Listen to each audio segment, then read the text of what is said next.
I do not agree with Falz and others that government is not making efforts. All right, then. All right, gentlemen, let's move straight to our next conversation. The yearly May 27 Children's Day celebration was marred with sadness as the 81 abducted school children remain in captivity. In the wake of the Children's Day, popular musician Falz and some civil society organizations have called on the federal government to take urgent action. Meanwhile, President Bola Tinubu and the governor of Oyo State, Seyi Makinde, reiterated that efforts are ongoing to secure the safe return of the abducted pupils. Okay, BKO, the civil society organization and also activists, they have been very vocal on this matter. To them, it looks as if the government is not doing anything to protect the citizens. But talk to me, is this a fair assessment? I commend the civil society organizations. I commend Falz and others who are ramping up the pressure on government to do something quickly about these kids. It could easily have been our own kids. Nobody sends a child to school and expects that that child will not come back home safely. And we don't want to see anything that appears to be a disincentive to children going to school. You already have enough children out of school. So in northern Nigeria, we all know that this kind of attacks dissuade kids, parents from sending their children to school. I went to do a documentary in a school where bandits in Zamfara State, where bandits abducted female students. And I noticed that by the time the school was opened, some months later, about 500 of the students did not go back. So this is why it's such a bad thing for these non-state actors to attack schools and take away these children. And they know that when they attack schools, definitely attention will be paid to the matter by the government, by ordinary Nigerians. They don't get such attention when bus passengers are attacked by bandits. So many times bus passengers are waylaid and taken into the bush. But it is when they attack school children that they get so much attention, and then they begin to demand for ransom in a manner that's really shocking in terms of the size of the ransom that they demand for. So we have to do our best. I am particularly sad about the abduction of school children in Borno State, because since the Chibok incident in April 2014, the terrorists had not succeeded in abducting school children in Borno State, despite Borno State being the epicenter of terrorism and even banditry, because it's now a combination of terrorism and banditry in that big theater of war, the biggest theater of war in our country. They have not had any attack. They hadn't had any attack since 2014 until this last one in Askira Oba. And the reason is the state government relocated schools to safe areas. Now that it is clear that places like Askira along the boundary with Adamawa State is not safe, then they have to relocate schools again because these people will keep targeting children in those schools, in the schools in that area. And I'm happy that that decision has been taken even in Borno State to relocate some schools.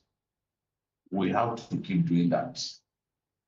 Even now in the Southwest, if we cannot put this, if we cannot check these rampaging bandits, then we have to take steps to keep them away from kidnapping our children.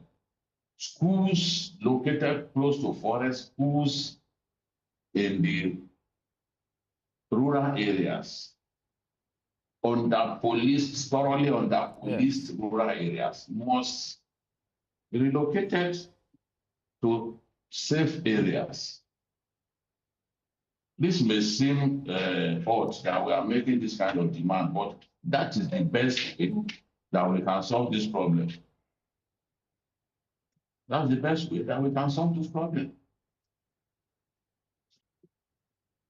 Since the government, since this administration came in,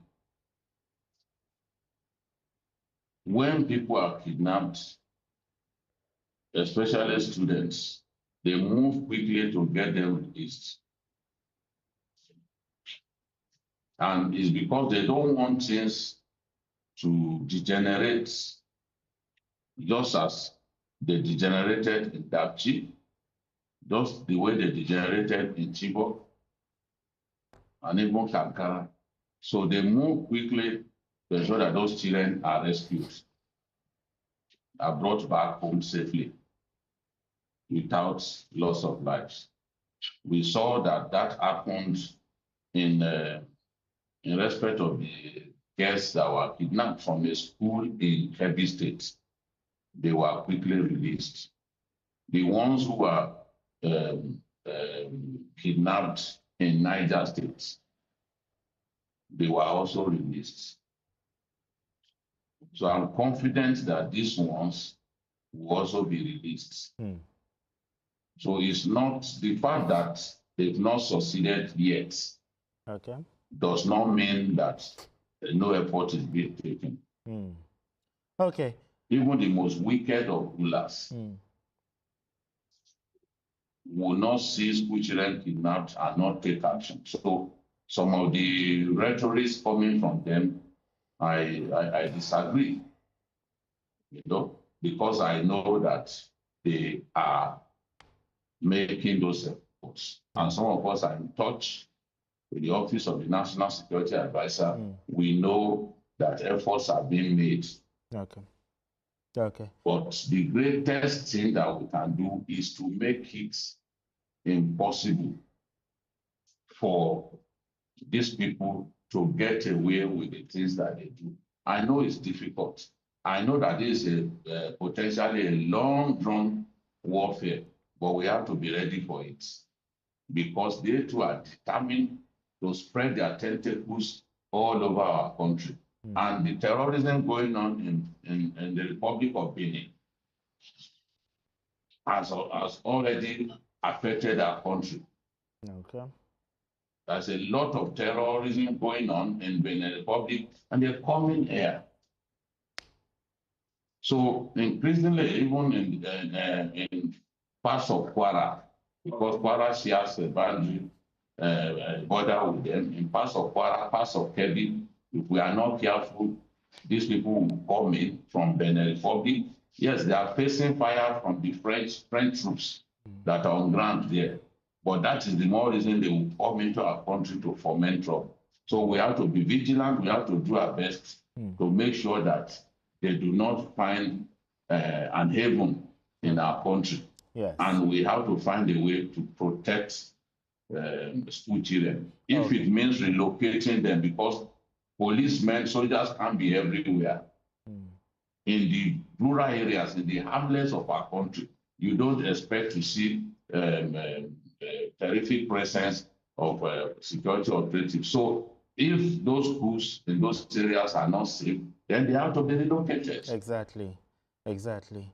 All right. This is my take on Okay. this. It's so painful that this has happened, but I'm confident that they will be released. And the governor of your state and the president, they've made assurances repeatedly that they will do their best to release those children. Okay. And I'm confident that that will happen. What we are dealing with here is a conversation that cuts to the very heart of the Nigerian state's fundamental legitimacy. The social contract, that foundational agreement between the governed and those who govern, rests on one non-negotiable premise. The state holds a monopoly on violence and uses that monopoly to protect its citizens. Everything else the government does, building roads, running schools, managing the economy, is secondary to this primary obligation. When a government repeatedly fails to protect its most vulnerable citizens, children in classrooms, it is not merely failing a policy test, it is failing the most basic test of statehood itself. The atmosphere, this is the atmosphere in which Falz, a prominent Nigerian artist and civil society voice, alongside various civil society organizations, stepped forward to demand government action regarding 81 school children held in captivity by bandits. And into this charged atmosphere stepped Babatjide Kolade Otitoju, a veteran journalist and political commentator, to offer what he framed as a more measured, balanced assessment. The question we must rigorously answer today is, was his assessment truly balanced, or was it balanced as a performance? The kind of centrism that, in refusing to take a side, inadvertently sides with the status quo. Let us go deep. Falz, who is not simply a rapper with an opinion, but the son of Femi Falana, one of Nigeria's most prominent human rights lawyers, has consistently used his platform to engage with Nigerian political realities. From the NSAS movement to 2020, from the NSAS movement of 2020 to consistent advocacy on governance failures. When Falz speaks on a political matter, he speaks as a citizen activist with both cultural influence and a deep family lineage in rights advocacy.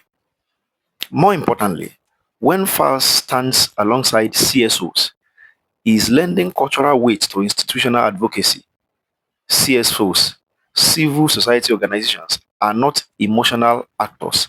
They are, in many cases, staffed by researchers, lawyers, policy analysts, and field workers who understand the terrain. Their frustration with government is not born of ignorance, but of documentation. They have watched the pattern repeat.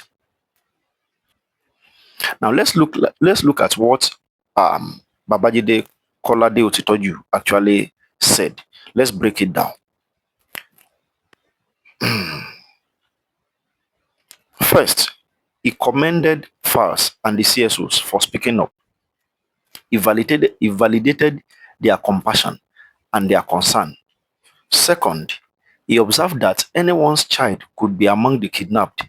He humanized the victims and refused to treat this as a distant, abstract problem. Third, he offered a strategic analysis of why bandits target school children specifically, that kidnapping children generates more attention, more pressure, and more ransom leverage than kidnapping adults from intercepted vehicles. Fourth, he recommended relocating schools away from forest perimeters as a protective measure. Fifth, and this is where the controversy lives, he said he does not agree that government is making no effort, citing the example of girls released from kidnapping in Kebbi State and Niger State as evidence that government moves swiftly to recover kidnapping children. Sixth, He said he disagrees with some of the rhetoric coming from those demanding government action. Now, let us take it and break it down one after the other. The strategic logic of child kidnapping. This is Otitoju's strongest contribution to the discourse, and it deserves far more attention than it typically receives in the emotional aftermath of kidnapping news cycles. When he explained that bandits deliberately target school children because it generates the kind of attention and pressure they cannot get from kidnapping adult travelers, is articulating what security analysts and asymmetric warfare scholars have documented extensively. Consider the mathematics of terror. A bandit group that stops a vehicle on a rural highway and kidnaps 12 adults generates a local news story, perhaps a few days of coverage, some family anguish, and a ransom demand that may or may not be met. The pressure on government is limited. The international gaze is absent. The political cost is manageable. Now, take those same bandits and raid a school. Suddenly, you have children, the universal symbol of innocence and vulnerability. You have parents in anguish. You have cameras and microphones. You have international organizations issuing statements. You have artists and celebrities speaking out. You have civil society mobilized. You have the government under intense domestic and international scrutiny. The leverage has multiplied exponentially, and the ransom demand now carries the implicit threat of continued global embarrassment. This is not accidental. This is strategic. Nigerian bandits, particularly those operating in the northwest and north central regions, have studied what worked. Chibok in 2014 taught every non-state armed group in Nigeria that kidnapping school children is the most powerful tool in their arsenal. The global response to the Chibok girls, the Bring Back Our Girls movement, the international media attention, the pressure on the Nigerian government, all of this was a masterclass, and it was watched carefully by other groups. What Otitoju is doing by naming this dynamic is critically important. He is trying to move the discourse from pure emotion into strategic understanding. And strategic understanding is the precondition for strategic response. You cannot disrupt a tactic you do not understand. This is correct. This is valuable. This is the kind of analysis that should be amplified, not buried. Number two, the recommendation to relocate schools. His suggestion that schools in high-risk areas should be physically relocated to safer zones away from forest perimeters is not just common sense. It is grounded in conflict zone security doctrine. In Colombia, during the peak of FARC insurgency activity, the government implemented a policy of consolidating rural schools in areas where they were most vulnerable to guerrilla activity. In Mali, following the rise of jihadist insurgency in the north, schools in exposed areas were relocated to more protected zones. In Israel, a country that has spent decades perfecting civilian security architecture, schools in proximity to hostile borders are hardened, equipped with shelters, and staffed with security protocols that Nigerian schools cannot even dream of. The argument here is not that Nigerians should copy Israel or Colombia wholesale. The argument is that there is a global body of knowledge about how to protect schools in conflict environments, and Nigeria has consistently failed to apply it. Children are being educated in the same geographic vulnerabilities that existed before Chibok. The lesson was not learned. The policy was not implemented. Otitoju naming this as a necessary step is a policy recommendation that Nigerian state governors, particularly those in Zamfara, Katsina, Kebbi, Niger, Kaduna, Sokoto, should be held publicly accountable for ignoring. Now, this is where Otitoju is wrong, or where his view is incomplete and imbalanced. The logical fallacy of outcome-based defense. This is the most intellectually serious error in Otitoju's entire presentation, and it must be dissected carefully because it is the kind of error that sounds reasonable on the surface. His argument distilled is this: the girls kidnapped in Kebbi and Niger State were released. Therefore, government was effective. Therefore, government is making effort. Therefore, the criticism from Falz and CSOs is overstated. This is a logical fallacy known as affirming the consequence, reasoning backwards from a positive outcome to validate the process that produced it. But outcome and process are not the same thing. A patient who survives a botched surgery has a good outcome. That does not mean the surgery was performed well. Let us ask the question. Let's just ask the question Otitoju did not ask. How were those girls in Kebbi and Niger State actually released? In the overwhelming majority of documented cases of school kidnapping releases in Nigeria, the mechanism of release has been one of the following: ransom payments, negotiated settlements facilitated by community leaders or traditional rulers, back channel political deals with known bandit commanders, or a combination of all three. Verifiable military rescue operations, meaning armed forces located, engaged, and extracted kidnapped children through tactical action, are extraordinarily rare in the documented record of Nigerian banditry kidnappings. If the children were released through ransom payments, then government moved swiftly to do what exactly? To pay criminals for children the government failed to protect? This is not a success. That is an expensive failure dressed in the language of success.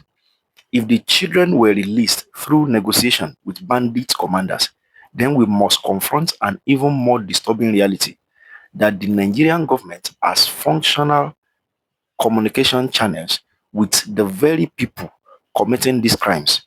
The existence of those channels raises questions that go far beyond this particular news cycle. And if it was community leaders and traditional rulers who primarily facilitated the releases, as has been documented in several cases, then government was not the primary actor at all. It was the community. To credit the government for the community's work is not analysis, it is propaganda. Number two, frequency and escalation disproof the government is trying argument. Here is the most damning indictment of Otitoju's position. It requires no ideology or emotion, only data and pattern recognition. If government were genuinely effective in its response to school kidnappings, the rational expectation would be a declining frequency of such incidents over time. Bandits, like all rational actors, adjust their strategies based on risk and reward. If the risk of kidnapping school children, meaning the likelihood of being neutralized by security forces, arrested, or punished, were rising, the incentive to continue the practice would fall. What has actually happened is the precise opposite. School kidnapping incidents in Nigeria have increased in frequency, scale, and geographic spread since Chibok in 2014. They have moved from the northeast to the northwest and north central. They have grown bolder. The numbers have escalated from dozens to hundreds. The bandits have moved from being a rural nuisance to being a full-blown national security crisis. At this moment, 81 children are in captivity.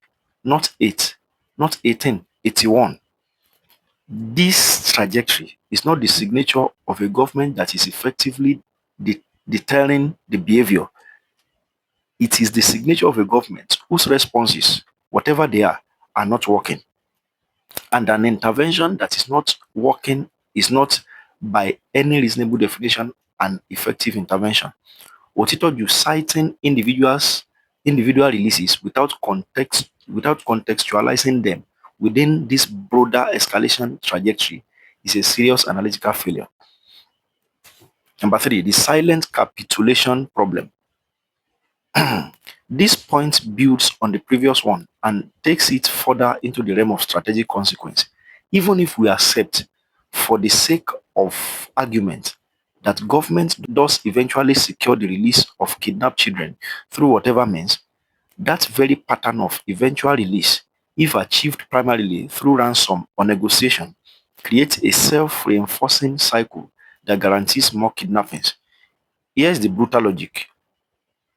If bandits learn that kidnapping school children results in government paying ransom or making deals, then kidnapping school children is a viable business model. It works, it delivers. There is no sufficient punishment and there is sufficient reward. The rational response of any organized criminal group facing this incentive structure is to continue and expand the practice.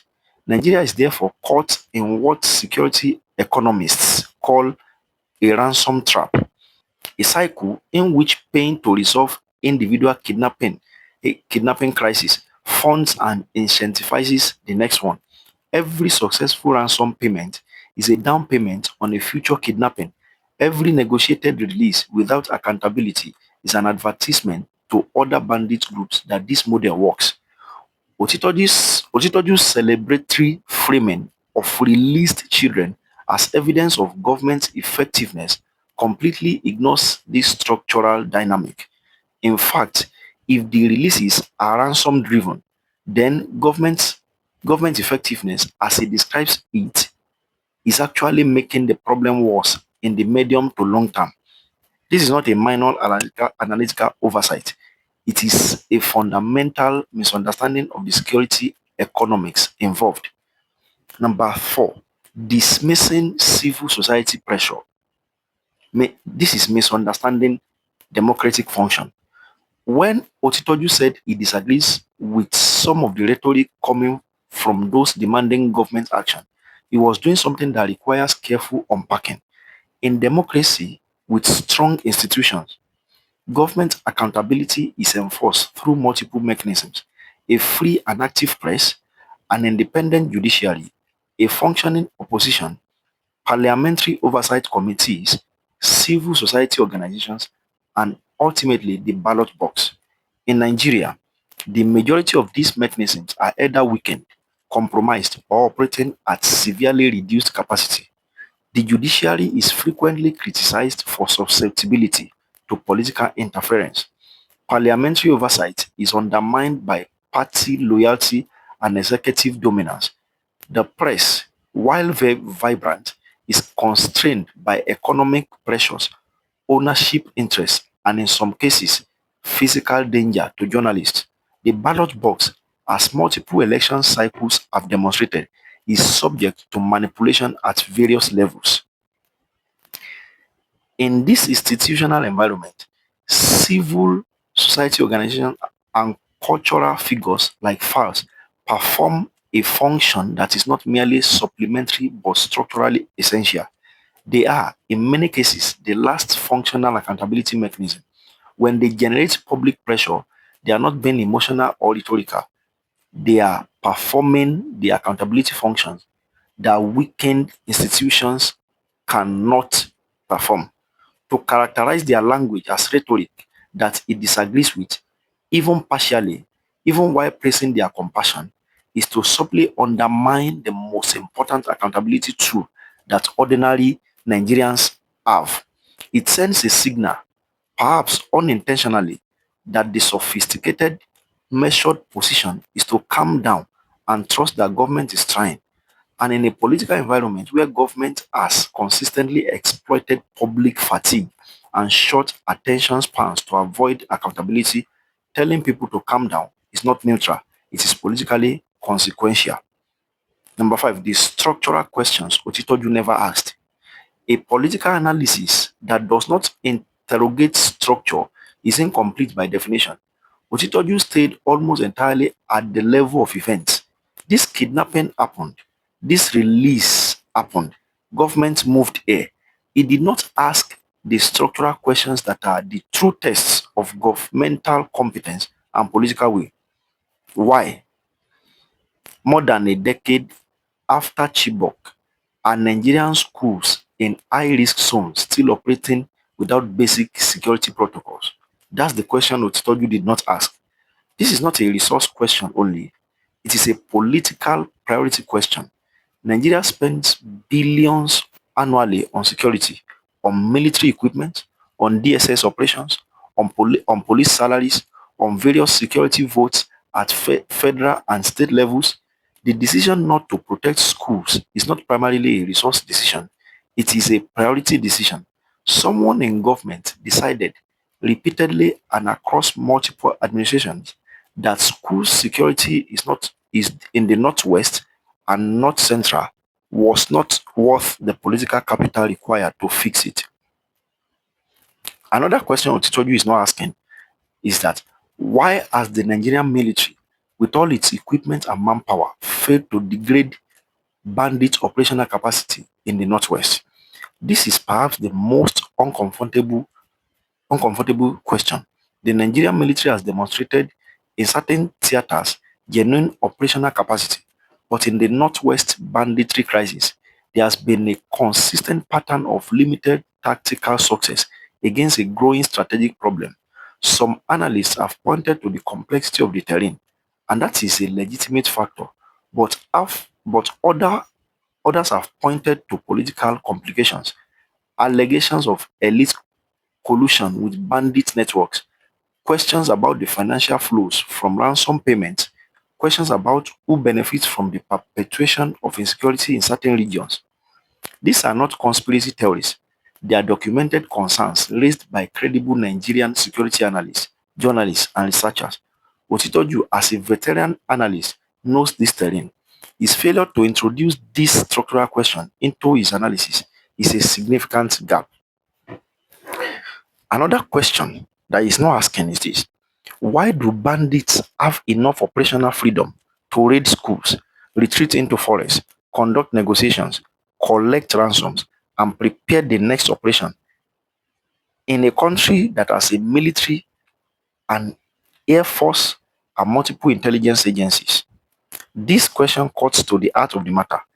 Either the Nigerian security apparatus genuinely cannot locate and degrade these bandit camps, which speaks to a catastrophic capability failure, or it has chosen not to do so at the necessary scale, which speaks to a catastrophic political will failure. Either answer is a devastating indictment of the current security architecture. Otitoju, by focusing on individual releases, never forced his audience to sit with the weight of this question.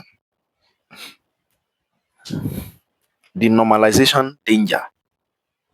And this is the most important lesson of all. Perhaps the single most important analytical point in this entire discussion is one that Otitoju may not have intended to make, but made nonetheless through the cumulative effect of his framing.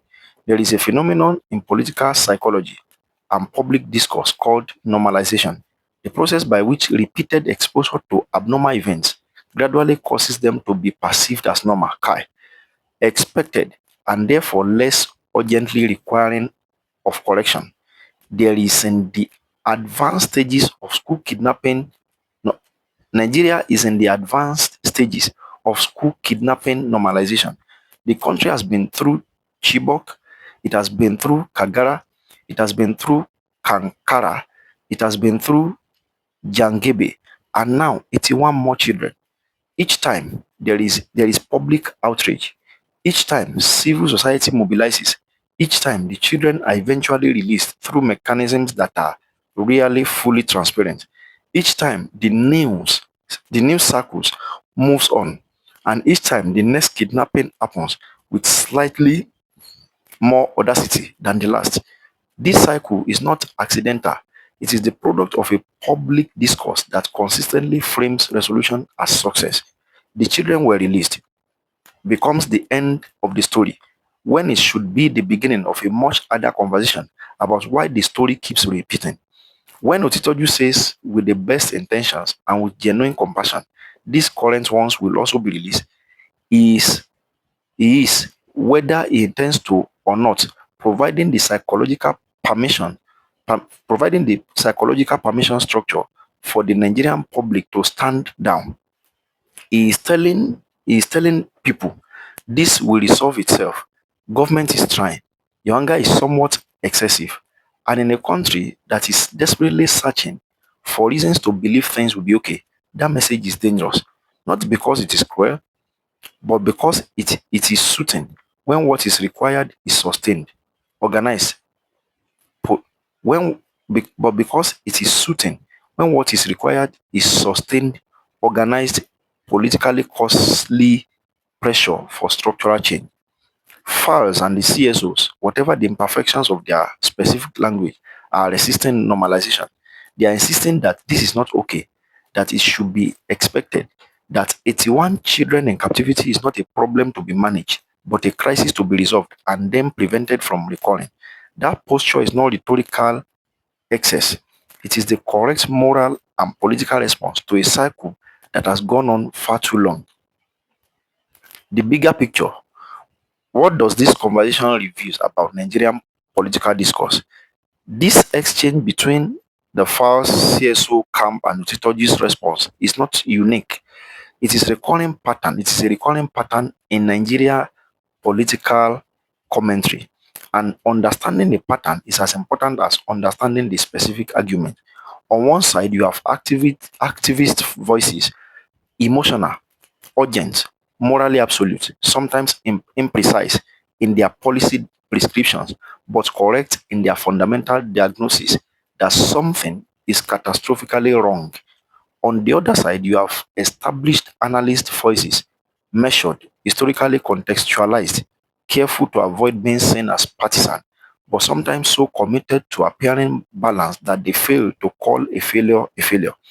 The danger of the established analyst posture, when applied to a genuine crisis, is that it lends the credibility of expertise to a position of managed acceptance. When a veteran journalist with decades of credibility says government is trying, a significant portion of the audience receives that as expert validation of a claim that, upon rigorous examination, does not withstand scrutiny. Now, what good government action would actually look like? What does a good government action look like? To be fair and complete in this analysis, it is not enough to critique. A responsible political analyst must also sketch what genuine, effective governmental response would look like so that the public has a standard against which to measure what is actually happening. First, transparent communication. A government genuinely committed to resolving this crisis would be communicating regularly and transparently with the public about what is being done, what constraints exist, and what the plan is. Silence or vague assurance that security forces are on the ground is not communication, it is information management. Second, structural security reform for schools in high risk areas. This means a coordinated federal and state program to harden or relocate vulnerable schools, train teachers in emergency protocols, establish rapid response capabilities specifically for school security incidents, and create community early warning networks that can alert security forces before a kidnapping is completed. A genuine counter-banditry strategy, not just reactive rescue. The difference between a government that is genuinely trying and one that is merely managing is the difference between degrading the threat and responding to its consequences. Degrading bandits' operational capacity requires sustained, intelligence-driven military operations against bandit camps and logistics networks, not airstrikes that miss targets or ground operations that are announced before they happen. 4. Accountability for ransom flows. If ransom are being paid, if ransoms are being paid, and the evidence strongly suggests there must be accountability for where that money comes from, where it goes, and what effect it has on the broader banditry economy. This is uncomfortable because it implicates powerful people. But without it, the financing of the kidnapping industry continues uninterrupted. 5. Political will demonstrated through consequences. Government signal priorities through consequences. If governors in states where school kidnappings repeatedly occur face no political consequences, no public pressure, no electoral accountability, no federal sanctions, then there is no incentive to prioritize the problem. The Falz CSO pressure, uncomfortable as it may be, is precisely the mechanism that creates those consequences. Now, in conclusion, Babajide Otitoju is an intelligent, experienced analyst who made genuinely valuable contribution to this discourse, particularly in explaining the strategic logic behind child kidnapping and in recommending school relocation as a security measure. These contributions should be acknowledged, amplified, and acted upon. However, his central argument that government is making genuine effort and that Falz and the CSOs are overstating the failure does not hold up under rigorous analytical scrutiny. His evidence is thin and logically flawed. His celebratory framing of past releases ignores the mechanisms by which those releases were achieved and the structural incentives they created. His failure to interrogate the escalating frequency of kidnappings as an indictment of government policy is a critical gap, and his subtle dismissal of civil society rhetoric misunderstand the democratic function of public pressure in a weakened institutional environment. Most importantly, his overall framing risks contributing to the normalization of a crisis that has already been normalized far too much. 81 children in captivity is not a situation calling for measured reassurance. It is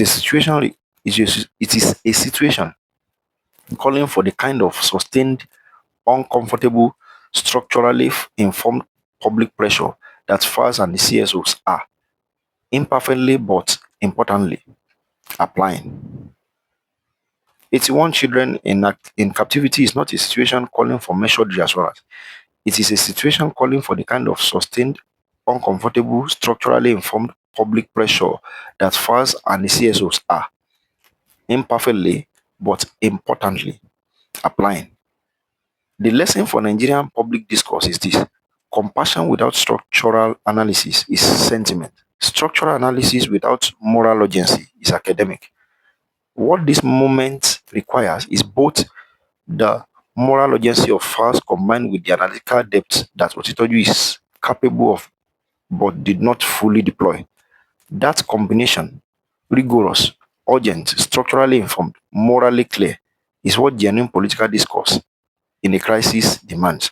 And until Nigeria develops a public discourse culture that insists on that standard, the cycle of kidnapping, outrage, release, and forgetting will continue. And 81 will become a number we add to a list rather than a turning point we look back on as the moment things finally change. Thank you for listening.